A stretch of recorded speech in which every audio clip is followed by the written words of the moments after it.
Hey guys, welcome back to my YouTube channel. If you're new here, my name is Julia Barbara, and on this channel we talk about beauty, lifestyle and adventure. So in case you're interested in such kind of content, then you're in the right place. So why don't you subscribe, like, share and comment on this video, and you can as well press the notification down below so you can be notified every time I upload a new video. As you can see from the title, today I'm gonna be talking about my culture shock when I came to Doha. So grab some coffee and let's sit down and talk. Before you visit Doha, you have to watch this video, so stay tuned. As you all know by now, Doha is one of the developing country, especially as per now. Doha is very growing. So my first culture shock when I came to Doha was smoking. Okay, when I came here the first time, the first person that I met, he tried to like offer me cigarette. He was like, because it was very cold when I arrived here, so he tried to offer me cigarette and coffee, and I was like, no, I don't smoke. Like, why did you assume that I'm smoking without even asking me? Like, he just gave me cigarette without me even asking.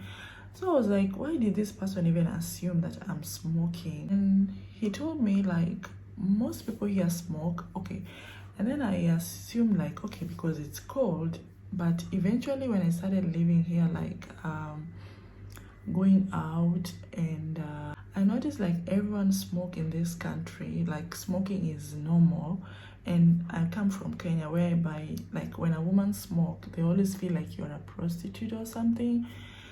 So my friends or people I was working with, people are smoking. Like, every time when we get even like 10 minutes break, everyone will rush out to just smoke. Wow. So I noticed like it's something normal to them. Like, even if you don't smoke, they're even surprised smoking. But anyway, I don't judge. But that was my first culture shock. Like, smoking in this country is normal. Like, anyone can smoke, and people can smoke like anywhere. And people smoke shisha a lot. And you know, like, one shisha is like 20 boxes of cigarettes. So to them, it's normal. Another culture shock that I encountered was alcohol. So this is like kind of different, because in Kenya people drink. Like, drinking is normal, but here drinking is restricted. Like, alcohol is restricted. Like, you can't find alcohol everywhere. Like, you know, in Kenya, if you go to supermarket, I think even other countries, if you go to the supermarket, there is alcohol. You can buy alcohol in the supermarket, you can buy alcohol in the street. Like, alcohol is everywhere. But here, alcohol is restricted, and it's just sold at one place called QDC, and you have to have a license to buy that. And mind you, it determines your like profession here and how much you earn for you to just buy alcohol. And the only place you can drink is either in the bar or in the hotel, or if you have the license and you have to drink in your house. You can't even drink in the car, or you can't even drink anywhere. So to me, that one was so shocking, because I'm like, why do these people like smoke? Like, no one's business, but alcohol is restricted like this. But anyway, it's a Muslim country and I had to respect that. So I'm used to it. So far I've been living here and I'm used to it, so I don't even see it as a culture shock anymore. Because if I really want to drink, I have to go to the club. I have to go to, like, at the moment I don't even have the license. So, you know, this video I'm just trying to make it like I'm trying to make it the things that I've encountered. I don't know about other people. Another thing is relationship freedom. When you come to this country, forget about holding hands on the street, forget about kissing on the street, forget about living with someone who you're not married to, forget about, like, there is no freedom of relationship. Like, dating, I will say, let me not say relationship, but dating, there is no freedom of dating. You can't kiss on the street. You can't hold hands if you're not married. like do those kind of let me say, do those kind of touchy things. You can't do them in this country. Is restricted. And you have to, when you live with someone, you have to be a couple. And also, you can't get pregnant as a woman if you're not married. Once you get pregnant in this country and you're not married, you get deported immediately. And I don't know if where I heard that they always keep the baby. I don't know how that works. I don't want to talk about it because I don't know how it works. But all I know, if when you get pregnant and they realize you're pregnant and you're not married, you get deported. But first, I think you have to go to jail before you get deported. But I think it's like a jail for women who are pregnant. So I don't know how it works, but that's how it is. So when you come here, make sure you're not going to get pregnant. And also, they don't sell the P2 pills. It's not sold here, so you should look for that. You should be careful with that if you're planning to come to Qatar. So another thing that shocked me, like gave me the shock, is dressing. If you, I grew up in Kenya, Mombasa, and we dress like, we live in a Muslim place. Like Mombasa city is like full of Muslim people, so you can imagine it's the same thing as here. But in Kenya, you can wear anything you want. But when I came here, there are certain clothes that you can't wear. Like you can't walk with in the mall. Like you can't go to the mall with something that is like showing your shoulders. Like, let me say, like, I don't know, like something which is very, very open or very short. You can't wear something like that in the mall. They're like restricted areas that you can't wear certain clothes. But if you go to the club, you can wear anything.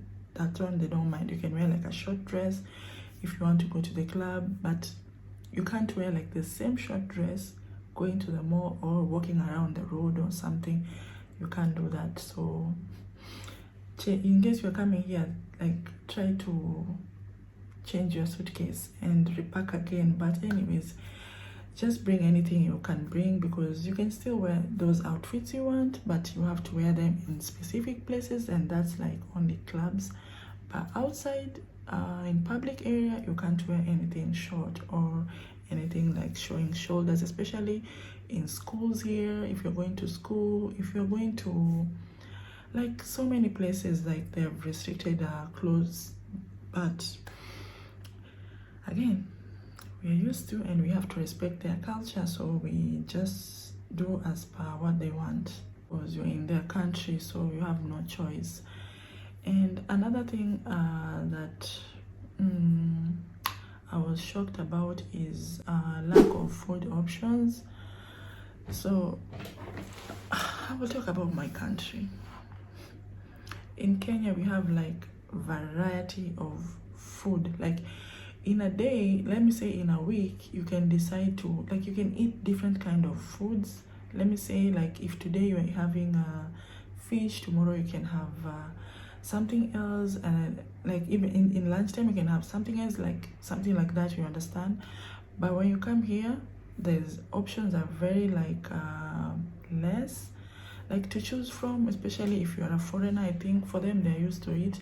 But for me, I felt like I don't have like many options to choose to, like food, in terms of food wise, because the only thing that most people eat in this country is chicken. And if you want to eat like healthy food, because most of the people here eat like fast food. Like fast food is very cheaper here compared to even healthy food, like let's say vegetable salad. To eat salad in this country is quite expensive. Like if you want to keep up to that lifestyle, is quite expensive. But eating something like burger from McDonald's, KFC, it's something like it's so cheap. And those are like food like you can find here, because even if you travel to this country, the first day, you'll end up eating, it's either chicken with fries or rice. there are no options of food. Like you can't even like decide to say like, let me eat this, let me eat, like food's options are very less to me. I don't know to other people, because maybe because I'm so picky with food, but I'm sure this is what other people are saying the same thing, because food options are very less, very less compared to Kenya. Because Kenya, you can have like plenty, you can even be overwhelmed of what to eat, you know. This country has never stopped to surprise me. Another thing that I was shocked about is during Ramadan, right? People fast here like for a month. Like that's something normal worldwide, right? For Muslim, they fast like for 1 month. So during this period, if you're in Doha, just know all the restaurants will be closed the whole day until 6 p.m. You can't eat outside. Like you can't just be on the street and start eating, because first of all, the restaurants are closed. And if you have like your own food and you're walking around the street, you can't eat it. You can't drink water in front of people. So during all this period, they will close all the bars. No alcohol will be served anywhere, even if they usually serve alcohol in the bars only, and hotels, not unless you live in that hotel, you can drink. But no restaurant is open during the day. No alcohol is served during this period of a month, like the whole month. No place is serving alcohol. Even the place that people go to buy alcohol will be closed for the whole month. And you can't, like I said, you can't even eat. Like whatever they're doing, you have to do the same thing. Whatever they're doing at that period, you have to do the same thing until they open after 1 month. So that would surprise me, because in Kenya, like I say, I live in a place like it's full of Muslim, and when they're fasting, which is when it's during Ramadan and they're fasting, we can eat, we can do anything on the street. Restaurants are open, everything is open, clubs are open, hotels are open, everything is open, but they are fasting, and us, we are doing our own thing and they are doing their own thing. But here is restricted. So you should be mindful of that before you visit this country. Just know there is no freedom of eating during Ramadan, or even freedom of drinking during Ramadan, and we have to respect, because that's their culture and we have to just live by it if you want to live in this country. I think this was something I was supposed to talk about. Like this was supposed to be the first point. The weather. The first day I came to this country, it was during winter, so I was like, okay, the country is cold. It was very cold for me, by the way, because in Mombasa it's not that cold, but it was very cold. Only for me to realize it's either it's cold here or it's hot. And when it's hot, you can't even walk like a 10-minute walk. You can't. You will be soaked with water and the humidity. Like you will feel like your skin is so tacky. I don't know. In Kenya, when it's hot, you can walk under the sun because you feel the sun, but there is like a breeze, or like it's windy, like you feel like a breeze. But here you don't feel anything. You just feel like you are like someone is cook. I don't know. Like, do you know that when it's hot here, you can actually cook an egg outside? So you know what that means? It's so hot. Like it's very hot. And summer starts from May, let me say May, June to November. No, not November, September there. And in August, it's like it's worse. Like it's very worse. Like you can't even walk. And something that I realized, like everywhere in this country there is AC. Like everywhere. Like AC is something that people can't live with in this country. AC is everywhere, like everywhere. Even there's some certain places, like if you go, it's outdoor, but there is AC. So you can imagine how hot it is. Very hot, like very hot. And sometimes they can be like it can be windy and sanders. I don't know, like I don't know what is going on. Like until now I've never understood this weather, like the weather in Qatar.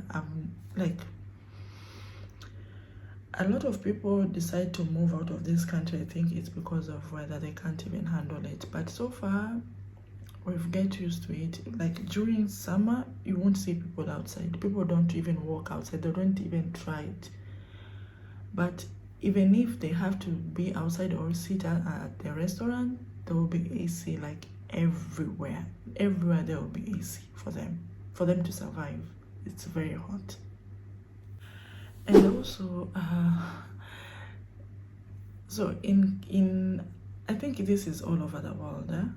The week starts from Sunday. Wait, Sunday, like let me say Saturday and Sunday is like holiday, like it's a weekend, right? But when you come here, the week starts from Sunday, Monday, Tuesday, Wednesday to Thursday. So the weekend starts from Friday and Saturday. People start working from Sunday. So if you want to go to church, you have to go to church on Friday. Friday is like Sunday in this country. So I don't even understand how this country works, to be honest. Dubai used to be the same, but Dubai now changed. But Qatar is still the same. Like the week starts from Sunday, and like Sunday is Monday here. People go to work from Sunday, Monday, Tuesday, Wednesday, Thursday. And also another thing is working hours in this country is very hard.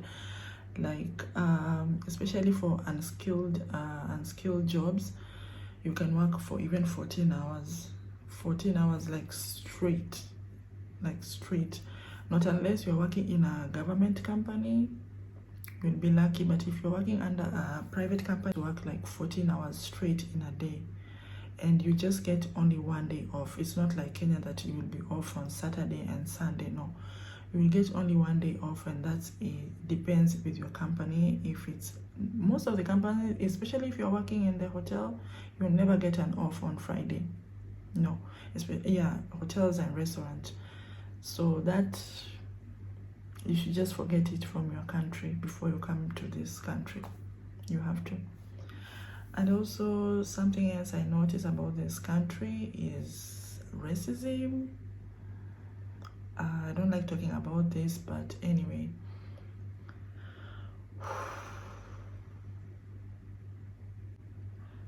Racism is very high, but not with the locals. It's with some of the foreigners. Yes, there is racism, and you will face the racism with not only locals, like not with locals a lot. I feel like with the locals, they're just proud because they have money, and like their country is like the richest country in the world. But with foreigners especially, I don't like talking about this, but anyway, it's good because if you're coming here, you have to know. You will face racism with some of the Filipinos, yes, towards black. That's something I'm talking about. I'm talking from experience, so I'm sure if you face this, you can comment down below. To me, coming from an African country like Kenya, like where people like that's why they say like go out and get exposed and learn a lot, which I'm so happy for that. So I don't even want to talk about that. I don't like talking about that topic, so let me just skip it. But it's not about only culture shock or something, but some of the things are very positive. But the good thing that I like about this country is they respect women. They respect women a lot, and if you're a woman, there is like the kind of respect you'll get in this country, which is very good. To me, I felt like that's so good. Like they give women like that position, like, and also it's very safe. Qatar is very safe, I won't lie. It's like you can walk on the street and you feel so safe, like you can even walk in the middle of the night at 1 a.m 2 a.m and no one will do anything to you because it's so safe. And that's something that we normally don't get in Kenya. Like in Kenya, you can't even walk alone at 1 a.m and start just going to the street and walking like no one business. But if you're here, just know you're very safe, and just know they respect women. So Yeah. So guys, so far those are the culture shock that I encountered, but I'll definitely do this video with someone else so that I can at least get to hear their point of view, like what did they experience. Maybe it's something different from me, which will be very, very good. So comment down below if you want to see that video. And so far that's it. Thank you for watching, and if you like this video, don't forget to give it a thumbs up, share and comment on this video. Thank you. Till next time.